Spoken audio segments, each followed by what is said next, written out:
Para saudara dan saudari yang Tuhan cintai, selamat pagi dan selamat bertemu lagi dalam Renungan Harian edisi hari Senin, tanggal 25 Januari 2021. Hari ini gereja merayakan pesta bertobatnya Rasul Santo Paulus. Mengawali hari yang baru ini, kita hendak mendengar dan merenungkan sabda Tuhan. Marilah sebelum kita mendengar dan merenungkan sabda Tuhan, kita berdoa. Dalam nama Bapa dan Putra dan Roh Kudus. Amin. Allah Bapa kami, cahaya dunia, Engkau telah mengucapkan sabdamu dari hati ke hati dan bangsa kepada bangsa. Dengan pewartaan Rasul Paulus, kini kami mengenangkan pertobatannya dan mohon agar kami pun Kau tobatkan dan Kau panggil.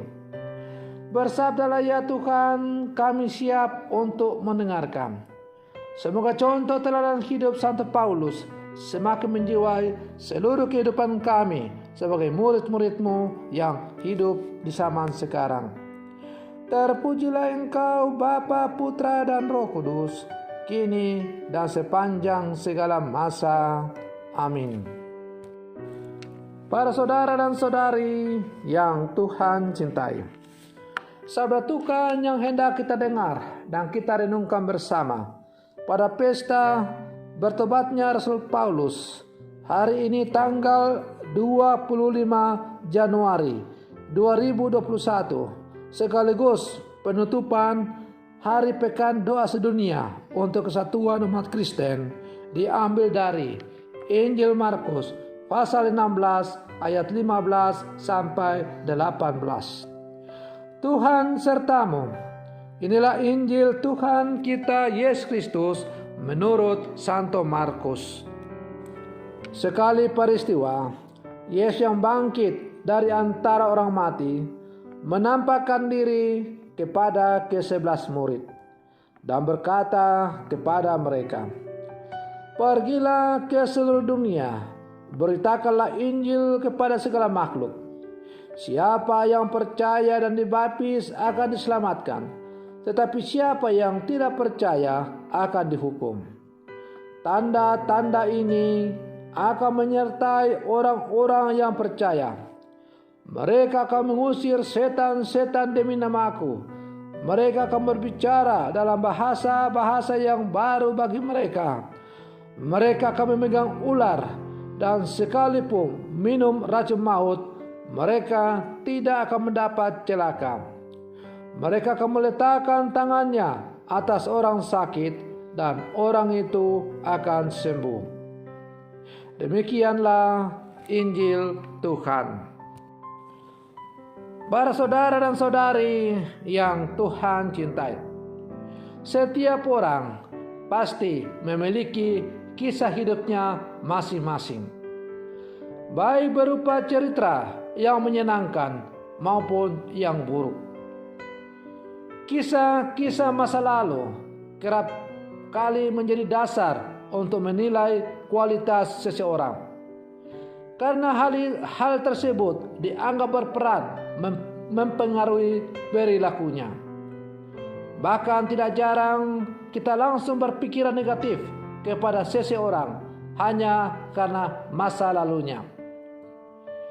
Kisah bertobatnya Rasul Paulus menjadi pengikut Yesus adalah menjadi salah satu contohnya. Paulus pada awalnya dianggap sebagai orang jahat karena ia telah menganiaya pengikut Tuhan.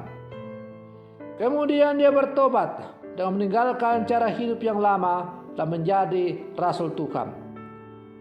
Jika Tuhan memiliki rencana atas hidup seseorang, tiada satu rencananya yang akan gagal. Para saudara dan saudari yang Tuhan cintai, mengikuti rencana Tuhan merupakan panggilan hidup dan sekaligus karya perutusan kita sebagai orang beriman. Setelah para murid percaya akan Tuhan yang bangkit, Yesus memberikan perintah kepada mereka untuk menjadi pewarta kabar baik. Pergilah ke seluruh dunia dan beritakanlah Injil kepada segala makhluk. Baptislah mereka, dan barang siapa yang percaya akan diselamatkan, tapi barang siapa yang tidak percaya akan dihukum. Para saudara dan saudari yang Tuhan cintai, perintah Yesus ini merupakan bentuk kasih-Nya yang amat besar kepada manusia. Apa yang menjadi inti pewartaan adalah sekaligus juga menjadi inti iman kita, yakni kebangkitan Yesus. Oleh karena itu diperlukan satu keputusan dari pihak manusia sebagai jawaban atas kesediaannya.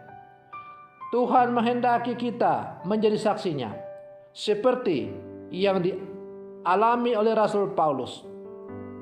Maka pada pesta bertobatnya Rasul Paulus hari ini, kita sebagai murid-murid Yesus yang hidup di zaman sekarang diajak untuk mencontoh teladan hidup Rasul Santo Paulus.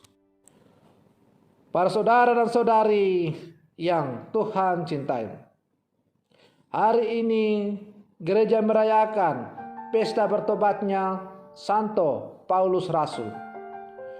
Ia yang semula menganiaya jemaat Tuhan mengalami perjumpaan pribadi dengan Yesus dan bertobat, sebagaimana dipaparkan dalam kisah para rasul. Pembalikan arah hidup terjadi ketika Allah menampakkan diri kepadanya. Di bawah bimbingan Gamaliel, mata hatinya terbuka untuk melihat Yesus yang sebenarnya. Sejak itulah ia menjadi pengikut Yesus dan pewarta cintanya sampai ke ujung bumi. Bahkan dalam rangka itu, ia pun rela menderita, bahkan mati seperti Yesus. Dalam diri Santo Paulus, kita menemukan kebenaran bahwa setiap pendosa memiliki ruang yang terbuka untuk mencintai Allah dan menjadi pewarta kasih-Nya. Para saudara dan saudari yang Tuhan cintai, maka kalau hari ini gereja merayakan pesta bertobatnya Rasul Santo Paulus, apa yang kita bisa petik sebagai umat Allah yang hidup di zaman sekarang? Salah satu hal yang bisa kita petik adalah bahwa bagi Allah segalanya mungkin. Begitu pula soal perubahan hidup. Kita yang mungkin dulunya adalah orang-orang yang hidup dalam kegelapan seperti Rasul Paulus. Tetapi kalau memang Allah panggil untuk menjadi alatnya, maka itu sesuatu yang bukan mustahil.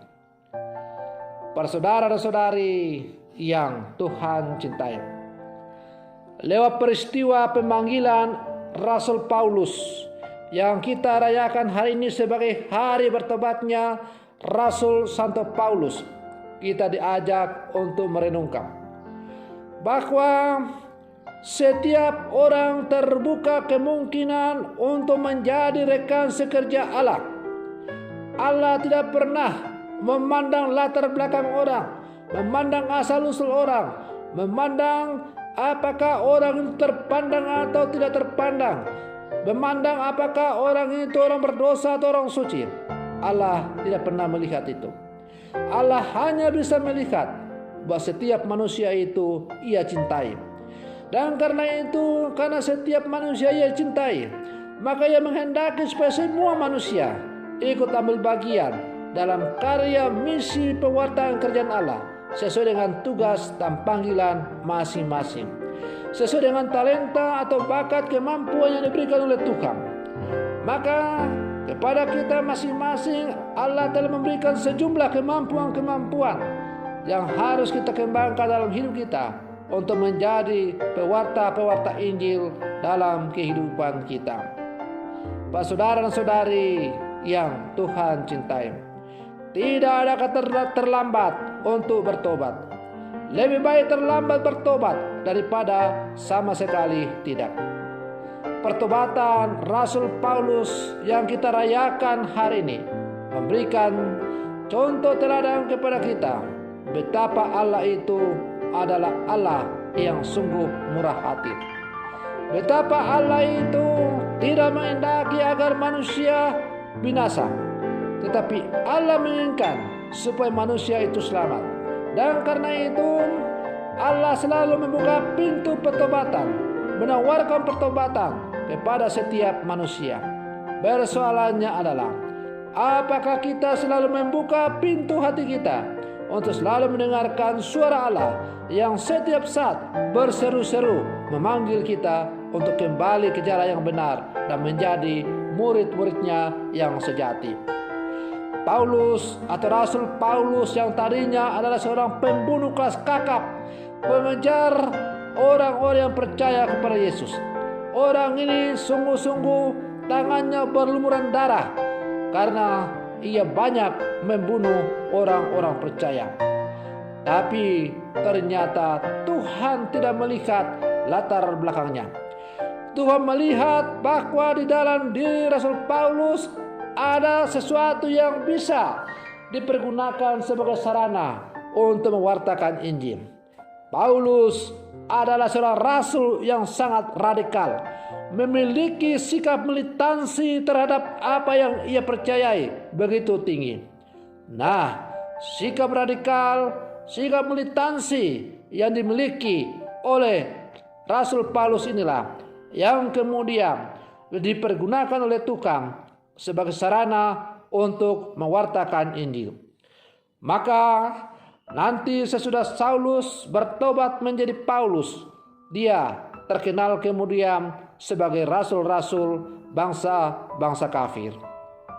Para saudara dan saudari yang Tuhan cintai, apakah kita sebagai murid-murid Yesus yang hidup zaman sekarang, kita juga memiliki sikap militansi dalam hidup kita untuk menjadi murid-murid Yesus yang sejati? Maka marilah dalam seluruh kehidupan kita selalu berjuang untuk bersikap militansi dalam iman kita sebagai murid-murid Yesus.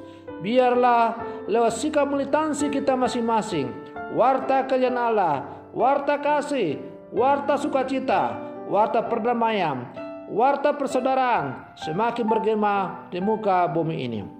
Semoga permenungan saya ini semakin menghantar kita untuk menjadi murid-murid Yesus yang sejati di zaman sekarang. Semoga demikian. Selamat pagi. Tuhan Yesus memberkati.